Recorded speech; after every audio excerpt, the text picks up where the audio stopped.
Shabbat Shalom. So when I was a rabbinical student in New York City, I used to work at Park Avenue Synagogue. I was a youth director. And I kept that job for about 5 years. It was actually unbelievable. It was a great community. And I got to really know and really like the rabbi of Park Avenue Synagogue at the time, Rabbi David Lincoln. Rabbi Lincoln was a very British guy, super British. Like, he actually introduced me to snuff. That's how British he was. And he said to me, you can have this on the bima. I said, okay, that's not my, I'm Mexican, I have tacos, I don't do snuff. However, one of the things that really amazed me about Park Avenue Synagogue and Rabbi Lincoln is that every week, the black felt bulletin board outside synagogues with the white letters that some synagogues still retain from the very old days? Well, they used to publish out there the title of the sermon of the rabbi for that Shabbat. And I used to ask Rabbi Lincoln, how do you know on Monday what you're going to say on Saturday? He would say to me, I don't really know. I just make it up as I go. Yeah. And, I've never been one to actually give title to my sermons because, honestly, until Wednesday or Thursday, I don't really know what I'm going to do. And then, of course,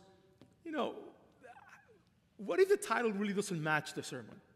What if I deviate? What if I don't say what I was planning on saying? What if I forget something? But today, I have a title for my sermon. Good Vibrations in the Promised Land. There's no other title for this sermon if it had a title. So, why that title?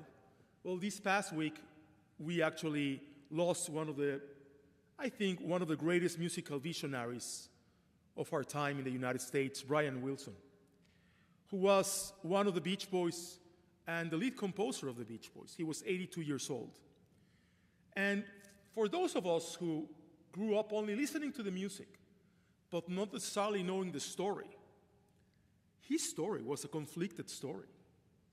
It was an incredible story of struggle and vision and hope. And by the way, growing up in a foreign country, for me, it was never the Beatles, for example. It was always the Beach Boys. Because I wanted to be like the Americans. I didn't want to be like the British. They were so far away. So I grew up singing all these songs, and I will never forget my father telling me, if I listen to California Girls one more time coming from your room, I'm going to throw the stereo in the trash. And in those days, we had, the turntables. So it would have been very problematic to throw everything out. I don't know. It would have been probably easier to sell it than to throw it out. But I used to be obsessed with the song California Girls. I loved it. For good reason. But really, California Girls was only the tip of the iceberg of the creative mind of Brian Wilson. He gave us God Only Knows. He gave us Wouldn't It Be Nice? And of course, Good Vibrations. And nobody would have ever guessed that he was struggling with demons as he suffered from tremendous mental illness while he was composing and literally birthing all this music. He was creating harmonies that lifted up millions of people. He was putting in the lips of people harmonies and lyrics that came out of the deepest darkness of his soul. And that's so difficult to understand.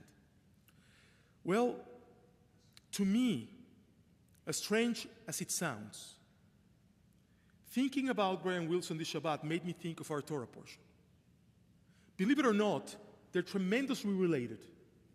You all know this story. It's a story about how we see the world.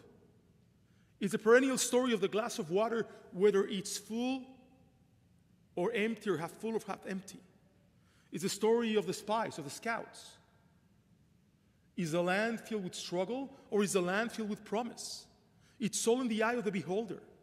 And Brian Wilson taught us, literally, that no matter how dark it can be for you, you always need to have the vision to think about the brighter days and to sing about the brighter days.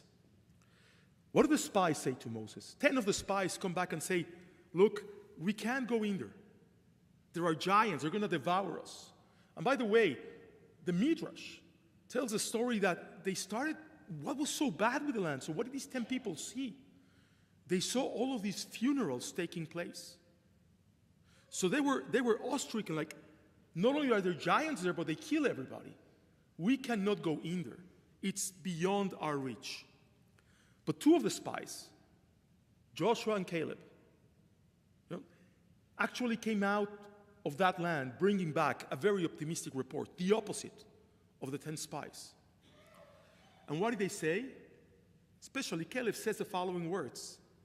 Alon alev yershenu ota. We're going to go up and we're going to inherit this land. Ki yecholnu chala. Because we can. Think about those words.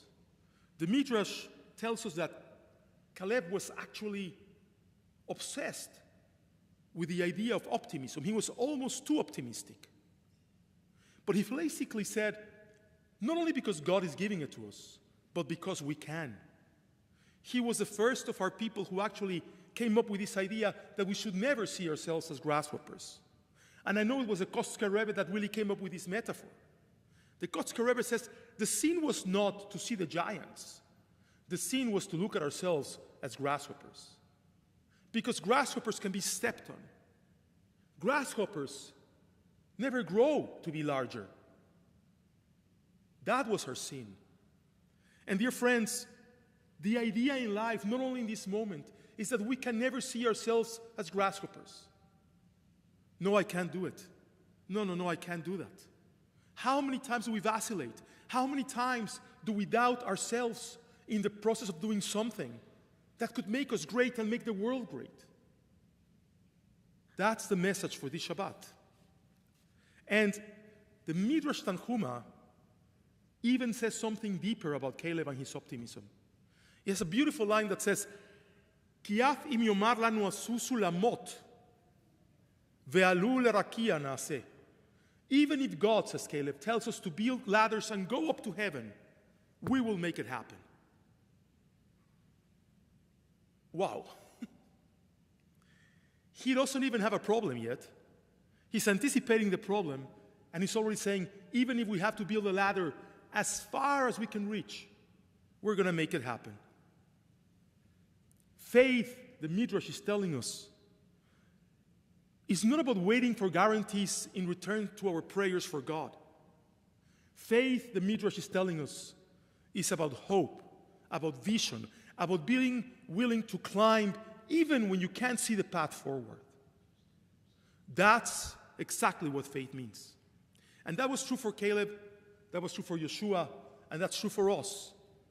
And believe it or not, that was true for Brian Wilson also. I know I never speak about musicians, but his songs were amazing. And really, he turned moments of darkness into melodies of hope for all of us. The Beachboys are one of the most iconic sounds in American music. And to think that those musical notes were produced by an absolute schizophrenic who said so many times, the voices in my head were so much louder than the musical notes. Think about that for a second. Think about what it means. Think about writing God Only Knows while hearing all these voices. And by the way, I didn't know this, but I just learned that Paul McCartney actually said not once, but tens of times, that his inspiration for his music writing came from God Only Knows, from Brian Wilson. That's unbelievable. And if you pay close attention to many of the songs, they really lightly resemble the harmonies of the Beatles too. Brian Wilson inspired McCartney. That's how great he was.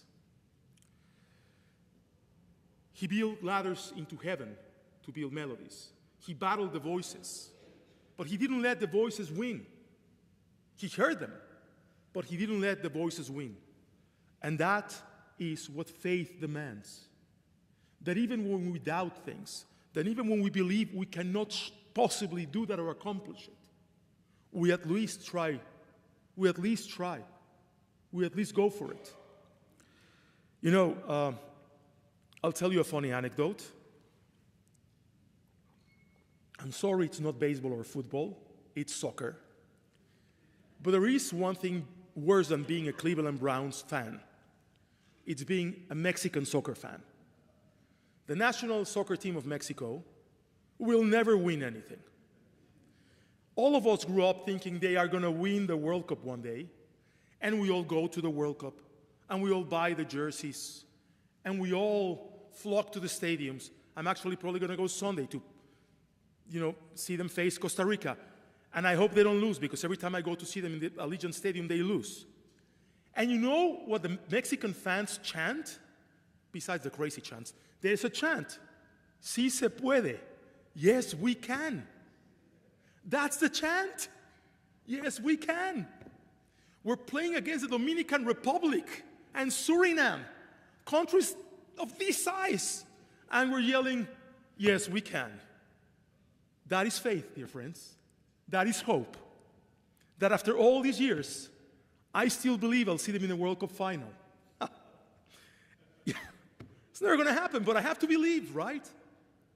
How much does it cost you to believe?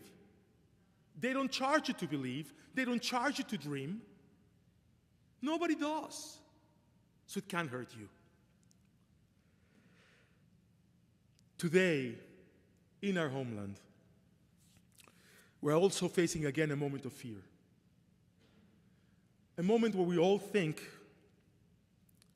when we see the missiles fall in Haifa, Gaza, in Beersheba, in Tel Aviv,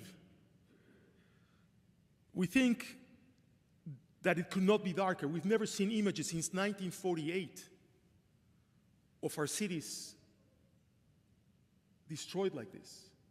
And mind you, it's buildings, it's not the cities, but one of these rockets can take out 20 buildings at a time. And so, if you saw what happened in the Soroka Medical Center in Beersheba, there was absolute panic. But during those moments of panic, the hospital was already evacuated. And underground, surgeons continued their surgeries. Patients in dialysis continued to receive life-saving treatments. Patients with cancer continue with their chemotherapies. Babies in incubators continue to be kept warm. In the midst of the darkness, we're trying to see the light as much as we possibly can. And as we read this week's Torah portion, I thought, we as a people, are we listening to Joshua and Caleb? Or are we listening to the Meraglim? Are we listening to the spies? Look, I know it's difficult. I know we want not a single rocket to fall on us.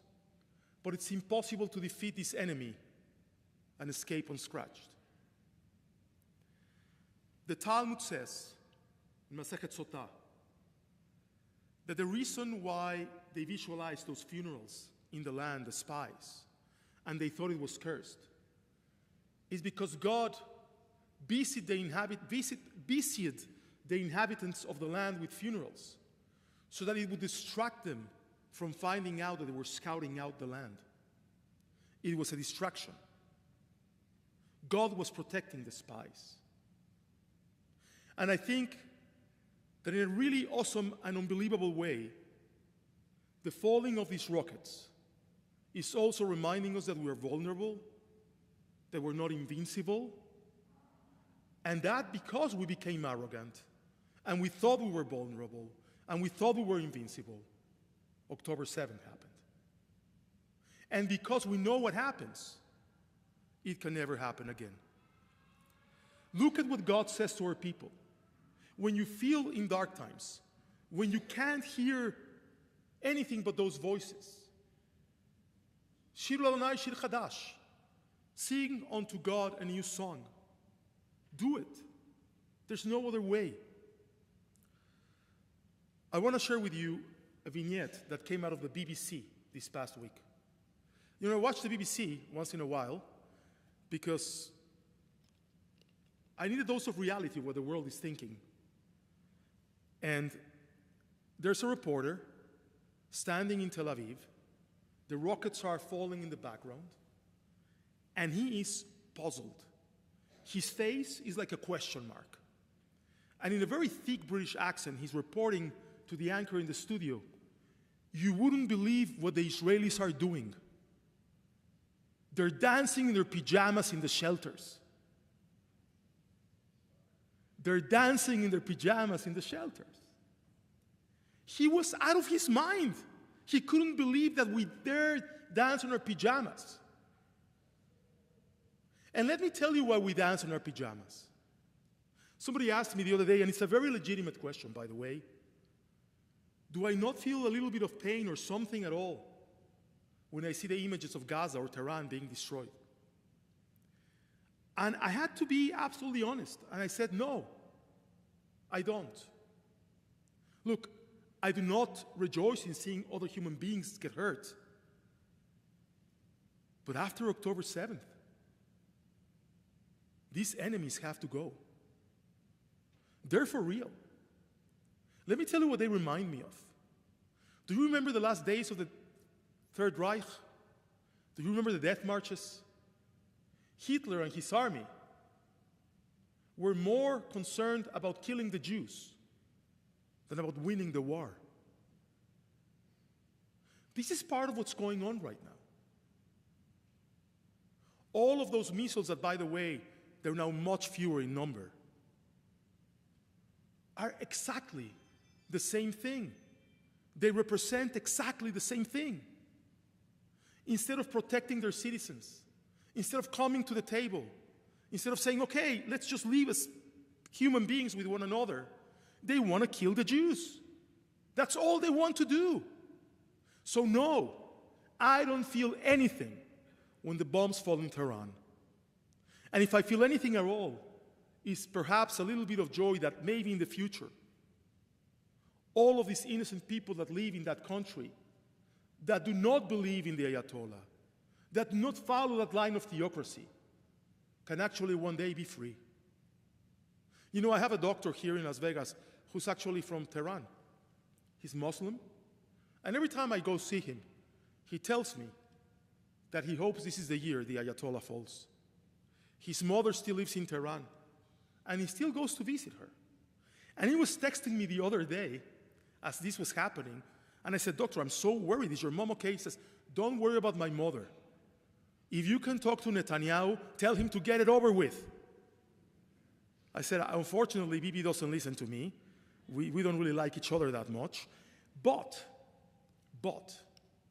there is hope. There is hope." And just like Brian Wilson, from the darkness of his soul, we too, from the darkest of our days, are giving back a little bit of hope to the entire world. Because Wilson reminded us, God only knows what would be without you. Imagine if we weren't fighting this war. Imagine losing our homeland. Imagine another Holocaust. Just let that sink in. That's why I don't feel the pain of my enemies right now. We cannot show weakness.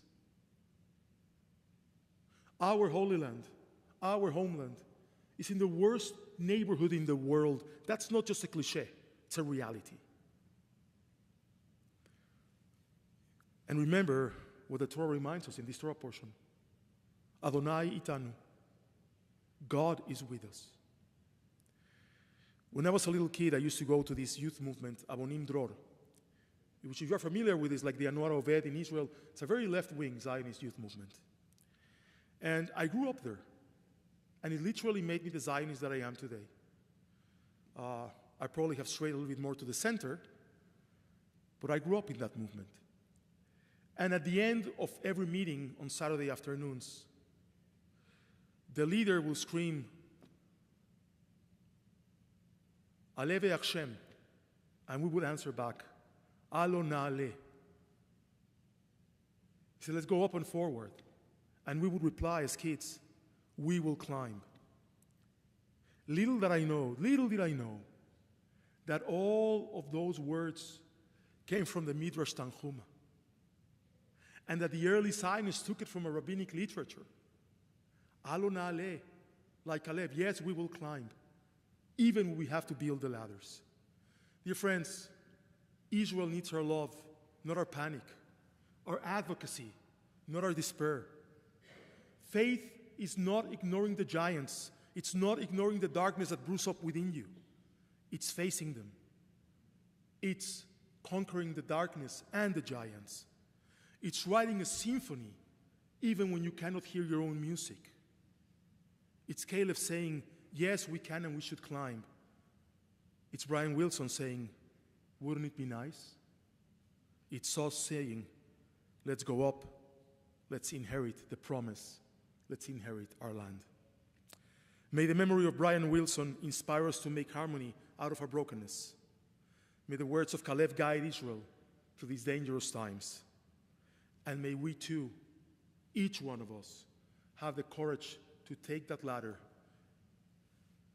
put it facing upward to heaven, and climb, and climb, and climb, and inherit the land, and do what we were meant to do in this world. Shabbat Shalom u'mevorach.